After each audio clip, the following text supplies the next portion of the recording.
Let's say a couple's going to marriage therapy.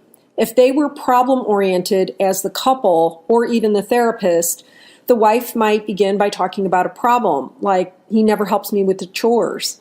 How is he feeling about her when she's talking about him that way? Positive? It's less helpful than you think, especially right out of the chute. But if the therapist was asking appreciative questions, it might sound like this.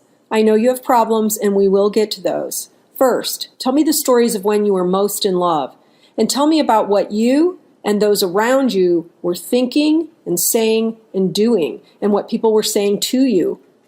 In problem solving, we always want to know why this is happening. We want to analyze the root causes.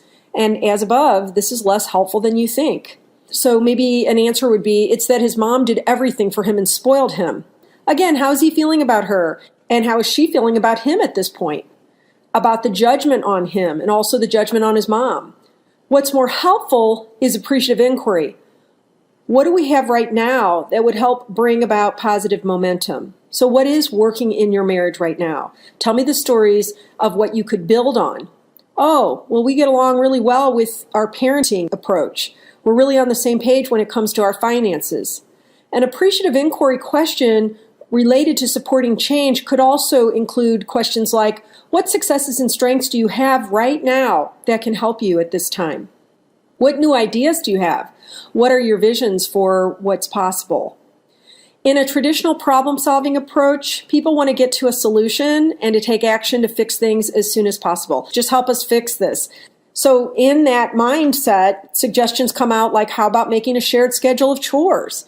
In appreciative inquiry, you're thinking way bigger than that. You're not thinking of the immediate problem alone, but rather, what can we use from this situation to bring our marriage to a level that we never considered before? So an appreciative inquiry question would be along the lines of, what would our marriage look like at its most supportive? What would the story look like and sound like and feel like? In a problem-solving approach, people want to rush to make plans. Now, there is a time and a place for developing plans, but we rush to it because we're so eager to get out of the problem or the feelings, because they're generally negative in a problem orientation. So when you're in appreciative inquiry, you're saying, let's take this time to reevaluate so that we can get on the same page as to our vision for our marriage. When I work with people, I often ask them, what do you want at its best? Then I respectfully refer back to their positive answer whenever necessary by asking, do you believe this direction in your words or your actions will get you to this positive answer that you gave me? You said you wanted peace. Is this getting you to peace?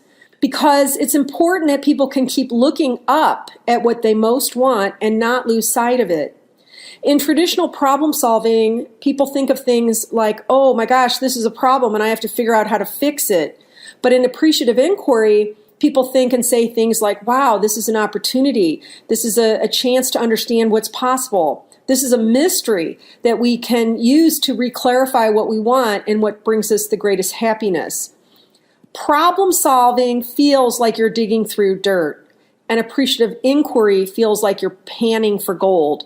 And you can imagine how much more fun and hopeful and exciting panning for gold is. So when you're saying he never does the chores, you're likely creating defensiveness and polarization. In other words, separation. Us against them, win-lose. Not my problem, it's your problem if you don't like how I am in this marriage. It slows everything down because it puts negative attention on yesterday's negative causes. It's digging into the uglier way of looking at things. So you just start rechurning resentments and returning the past. This produces people talking about things in a very negative way. This is where gossip happens and criticism. This is where a lot of conversation is happening around what's not working.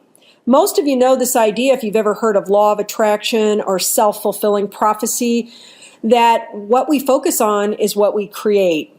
And so when we're not asking appreciative questions, too often our default is focusing on what's wrong or what's missing. And so we create more of the same. In using vocabularies of human deficit, we bring about unintended negative consequences.